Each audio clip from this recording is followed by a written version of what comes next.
The room looks ordinary in the dark. A glass of water on the table, a phone turned face down, a jacket on the chair that you meant to put away hours ago, but didn't. And still, something in you is awake. Not alert in the useful way, awake in the tired way. The way a person stays awake when the body has given up pretending, and the mind is still standing at the door, listening for footsteps that may not come. You may tell yourself you are fine. You may even sound convincing. But your body knows the truth long before your words do. The tightness in your chest, the small ache behind the ribs, the strange heaviness in the stomach when the evening gets too quiet. That is often where the real story begins. Not in what was said, in what was withheld. Not in the argument, in the pause after it. Not in the message itself, but in the silence that followed it and started rearranging your inner world. There is a kind of pause that does not feel empty. It feels sacred because it interrupts a pattern that was slowly consuming you. It stops the automatic reaching. It interrupts the old role. It gives you just enough space to hear the voice beneath the need. And that voice is often very quiet at first. It does not shout. It does not demand. It simply asks, almost shyly, whether you are still willing to disappear in order to keep something alive that is only surviving because you are feeding it. This is where many women misunderstand the pain. They think the pain is about the other person, about his distance, his mixed signals, his delay, his silence, his inability to choose, his fear, his pride, his confusion. And yes, sometimes those things are real, but they are not the deepest wound. The deeper wound is what his distance awakens in you. The old fear that if you stop reaching, you will be forgotten. The old belief that if you are not useful, you may not be loved. The old reflex that says waiting is safer than knowing. And if you have lived with that reflex long enough, it begins to feel like love. Carl Jung would have recognized this as a place where the unconscious is speaking through relationship. Not in a mystical, dramatic way, in a human way, in the way projection works, in the way a person can place their hidden longing, their unhealed hope, their unfinished hunger onto another human being, and then feel as if they have discovered fate. But fate is not always what it looks like when the unconscious is hungry. Sometimes what feels destined is simply familiar. Sometimes what feels deep is only old. Sometimes the person you cannot stop thinking about is not only a person, they are a screen, a mirror, a carrier for a story your psyche has been telling itself for years. That is uncomfortable to hear because it takes the drama out of the equation. And yet, it gives you something much more valuable than drama. It gives you your center back. When a woman is caught in the waiting, she often lives in two rooms at once. In one room, she is rational. She knows the facts. She knows the pattern. She knows the silence is information. She knows that a person who wants to show up will not make her live in uncertainty forever. But in the other room, the older part of her is still standing by the window, watching the street. That part is not stupid. It is not weak. It is not crazy. It is the part of her that learned early that hope could be a survival strategy. The part that learned to read tone, timing, pauses, and absence like weather. The part that became excellent at sensing shifts in other people because it had to. That part is often the one that gets activated when the phone stays silent. And this is where the sacred pause matters. Because the pause does not just happen around you, it happens inside you. It creates a gap between the stimulus and the old reaction. A gap between the silence and the chase, between the lack of response and the immediate self-abandonment, between the ache and the story that says, I must do something right now or I will lose this forever. But what if that urge to do something is not wisdom? What if it is panic dressed up as devotion? That is one of the hardest truths in female psychology. Many women do not realize how often they confuse nervous system activation with intuition. They think the urge to send the text is love. They think the urge to explain themselves is maturity. They think the urge to soften their own boundary is compassion. But sometimes the body is not asking for connection. Sometimes it is asking for relief, and relief is not the same as truth. The sacred pause is the moment you stop obeying the panic. It is the moment you see that the part of you reaching for him is not only reaching for him, it is reaching for reassurance, for evidence, for a return of order, for the feeling that you still matter, for the illusion that if he answers, the ache will stop. But if you have lived long enough, you know the ache does not always stop when the message arrives. Sometimes it only changes shape. because the real ache was never just about the reply. It was about the place inside you that became dependent on being chosen in order to feel whole. This is where the persona enters the story. A woman can build a beautiful persona around being understanding, patient, low maintenance, emotionally generous, easy to love, easy to talk to, easy to keep around. She becomes the woman who does not ask for too much, the woman who gets it, the woman who can feel the distance and still smile, the woman who makes room, makes excuses, makes peace, makes herself smaller. On the outside, she looks graceful. On the inside, she is often exhausted, because the persona is doing the work of keeping love possible, while the deeper self is slowly starving.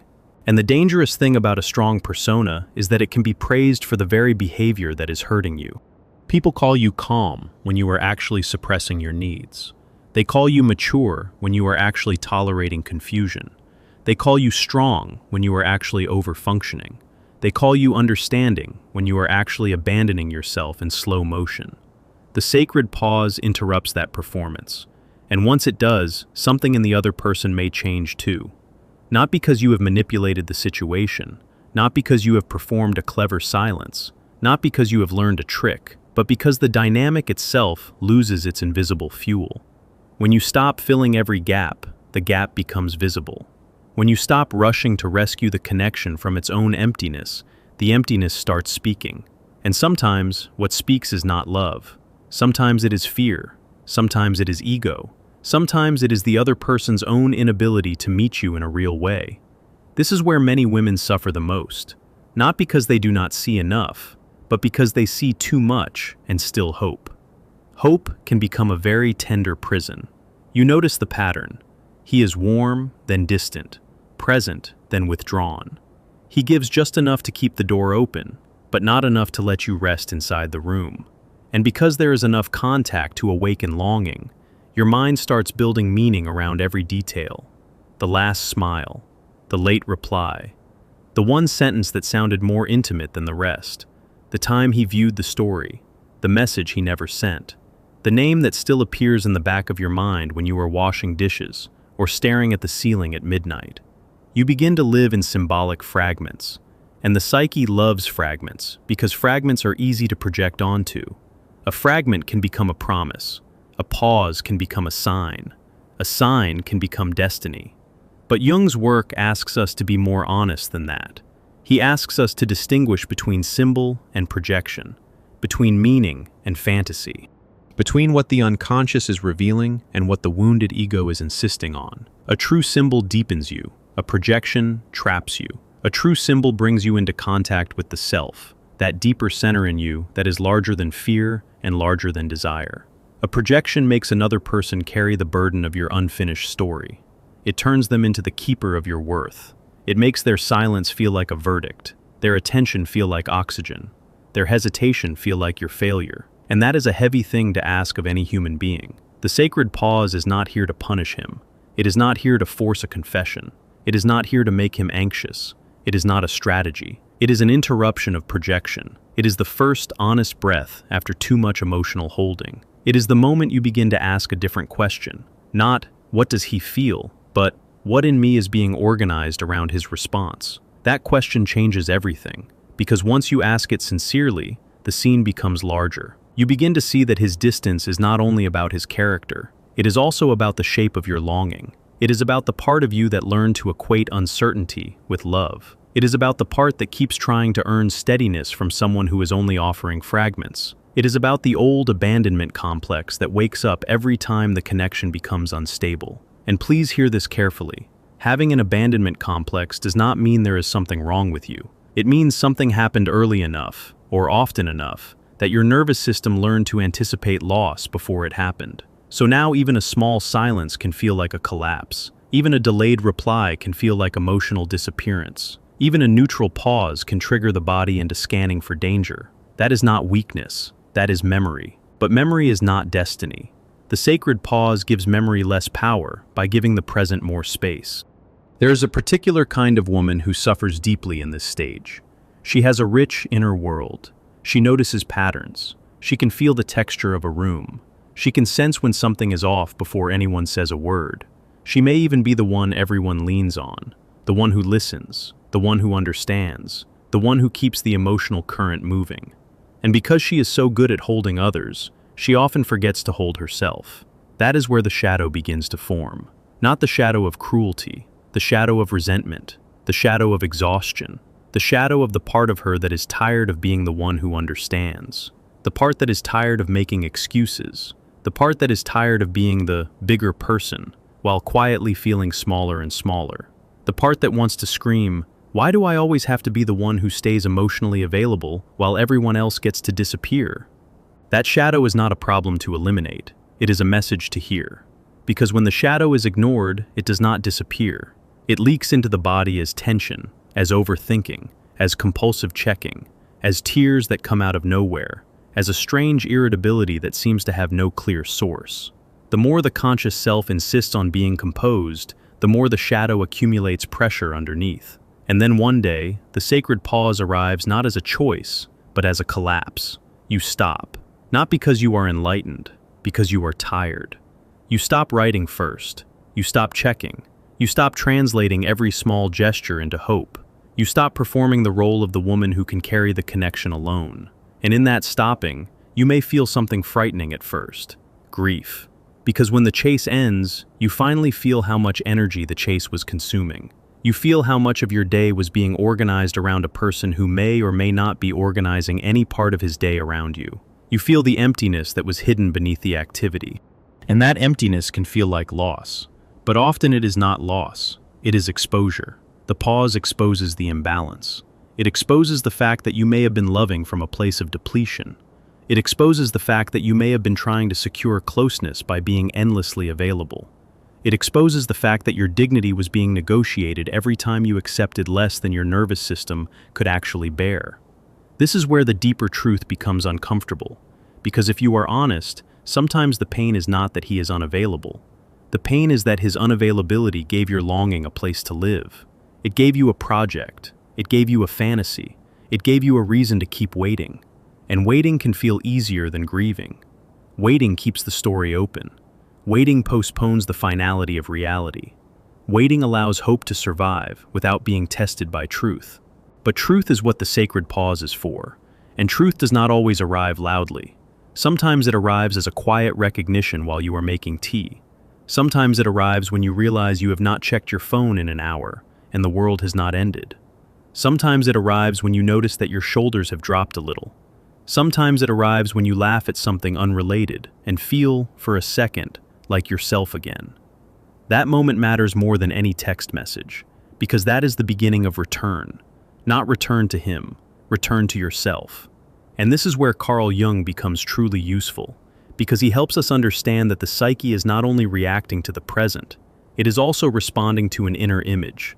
The man you are waiting for may have become the carrier of an image, the one who finally sees you, the one who finally chooses you, the one who finally confirms that you are worthy of being loved without effort. That image may be more powerful than the actual man. And when the image is stronger than reality, you are no longer relating, you are projecting. Projection is not foolishness. It is a natural psychological process, but it becomes dangerous when it is left unconscious. Then the other person becomes larger than life, and your own life becomes smaller around them. You begin to consult their behavior as if it were an oracle. Their mood becomes your weather. Their attention becomes your proof. Their silence becomes your punishment. The sacred pause breaks that spell gently, not violently. It says, look again. Look at what you have placed on this person. Look at the hope you have attached to them. Look at the way your body reacts before your mind has time to think. Look at the way your self-respect changes shape when you are in their presence or waiting for their response. Look at the difference between being loved and being activated. Those are not the same thing. A relationship that constantly activates your abandonment wound is not necessarily a relationship that can hold your heart safely. A man who keeps you in uncertainty may not be evil. He may simply be limited. He may be emotionally unavailable. He may be frightened by intimacy. He may be trapped in his own persona, the cool, detached, self-contained man who never has to admit need. He may be performing strength while avoiding vulnerability. He may be keeping control by keeping distance. But whatever the reason, Your healing begins when you stop making his limitation the measure of your worth. That is the turning point. Not when he finally explains himself, not when he finally confesses, not when he finally returns. The turning point is when you stop organizing your inner life around the possibility of him becoming different. Because that possibility can keep a woman suspended for years. And years spent in suspension are not neutral. They shape the soul. They make you less available to what is real. They make you suspicious of what is steady. They make you addicted to emotional highs and lows because calm starts to feel unfamiliar. They make you think that consistency is boring, when in fact, consistency is what your nervous system has been begging for all along. There is a reason the sacred pause feels so strange. It removes the chemical drama. It removes the constant checking. It removes the tiny bursts of hope and disappointment that were feeding the loop. And when the loop slows down, you may feel almost lost. But lost is not always a bad sign. Sometimes lost means you are no longer inside the maze that was built around someone else's behavior. You are standing at the edge of the labyrinth now. And the labyrinth is a powerful image here because it captures the emotional logic of these patterns. You keep walking, thinking the next turn will lead you out, the next reply, the next explanation, the next sign, the next apology, the next moment of warmth. But the labyrinth is not solved by speed. It is solved by awareness, by noticing that the path itself has been designed to keep you moving while never truly arriving. The sacred pause is the moment you stop running the maze. You stand still enough to hear your own breath, and when you do, something unexpected can happen. You may feel sadness, yes, but beneath the sadness there is often relief. Relief that you no longer have to pretend the uncertainty is fine. Relief that you no longer have to force meaning onto every gesture. Relief that you no longer have to call confusion chemistry. Relief that you are beginning to see the difference between being chosen and choosing yourself. That difference is everything. A woman who is returning to herself does not become cold. She becomes clear. She does not become cruel. She becomes unavailable to confusion. She does not stop feeling. She stops overextending. She stops making her heart available to anyone who treats it like a maybe. She stops confusing patience with self-erasure. She stops calling a half-open door a home. And yes, this can change how others respond to her, but that is secondary. The deeper change is internal. The deeper change is that her body starts learning a new language. A language where silence does not automatically mean abandonment, where delay does not automatically mean rejection, where a man's inconsistency does not automatically become her emergency, where her own peace matters more than being the most understanding woman in the room. If this names something you have never been able to say out loud, write a single sentence for yourself before you close this video. Just one honest sentence, not for anyone else, for the part of you that has been waiting in the dark. Because the moment you tell the truth, the unconscious begins to shift, and the truth may be simple. It may be, I have been waiting for someone else to give me permission to feel secure. Or, I keep calling this love when it is really my fear of letting go. Or, I am tired of being the woman who understands everything except her own pain. Or, I do not want to abandon myself just to keep a connection alive. Any of those sentences is a door. The sacred pause is not emptiness. It is a door. And behind that door is a quieter kind of power. Not the power of control. Not the power of making him react. Not the power of winning the emotional game. The power of no longer needing the game. The power of being able to sit in your own room at night and not feel compelled to chase a voice that has not chosen to meet you fully. This is where the persona begins to soften. The good girl mask. The endlessly understanding woman. The one who never makes a fuss. The one who keeps the peace. The one who hopes that if she is gentle enough, patient enough, attractive enough, calm enough, he will eventually become safe enough. That mask may have helped you survive a chapter of life, but it was never meant to become your identity. Your identity is deeper than that. Jung would call this part of the journey a movement toward individuation, not becoming perfect, not becoming detached from love, not becoming invulnerable. Individuation is the slow, sometimes painful process of becoming more fully yourself. It means you stop letting the unconscious run your relationships from the shadows. It means you begin to notice what is yours and what is projection. It means you reclaim the parts of yourself that were handed over to longing, fantasy, and fear. And when you do that, the whole inner atmosphere changes. The room is the same. The phone is still silent. The chair is still there. The night is still deep, but you are not the same woman sitting in it. Something in you has stepped back from the edge. Something in you has stopped begging the silence to become a voice. Something in you has started listening to a more trustworthy authority, your own center. That center does not always speak in dramatic language. Sometimes it speaks in the smallest sentence. Enough. Not this. I can wait without losing myself. I do not need to force clarity. I can love and still leave the door closed to confusion. Those are not cold sentences. They are clean ones. And clean is often what healing feels like after too much emotional noise. There will be moments when the old pull returns. Of course there will. The psyche does not change its habits overnight. You may still feel the urge to look, to check, to imagine, to hope, to wonder if he thinks of you in the same way you think of him. But now there is a little more space between the feeling and the action. A little more room for dignity. A little more room for choice. A little more room for the self to lead instead of the wound. That is the sacred pause doing its work. Not erasing your love, not shaming your longing, not pretending you do not care. Simply teaching you that care without self-abandonment is possible. Love without chasing is possible. Desire without collapse is possible. Presence without overgiving is possible. And if this connection is real in any meaningful way, it will have to meet the woman you are becoming, not the woman who is willing to shrink to keep it. If he returns, he will not be returning to the same version of you that waited in silence and called it devotion. He will meet a woman who knows the difference between being available and being available to herself. If he does not return, the ache may still be there for a while, but it will no longer define the shape of your days. Because something more important has happened. You have returned to the life that was waiting for you beyond the pause. And that life is not loud. It is not flashy. It does not need to prove anything. It may look like a morning where you do not reach for the phone first, a walk where your mind is not split in half, a conversation where you speak plainly instead of carefully, a mirror where you recognize your face without immediately asking whether someone else would approve of it, a quiet room that no longer feels like a waiting room. That is how the sacred pause becomes sacred, not because it gives you an answer about him, but because it gives you back the part of yourself that was lost in the question. So let the silence be what it is. Let it speak. Let it reveal what was hidden beneath the longing. Let it show you where the projection began. Let it teach you where the boundary belongs. Let it return you to the place in you that does not need to be chosen in order to be real. And when you feel the old urge to chase, to explain, to soften, to reach, remember this. You are not being asked to become harder. You are being asked to become truer.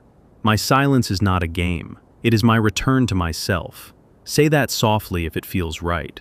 Not as a performance, as a recognition. The room is still there, the glass of water, the dark window, the phone, the chair. But now the silence is different. It is no longer only an absence. It is space. Space for your breath. Space for your dignity. Space for the part of you that has waited long enough. And in that space, you do not need to vanish to be loved. You only need to stay.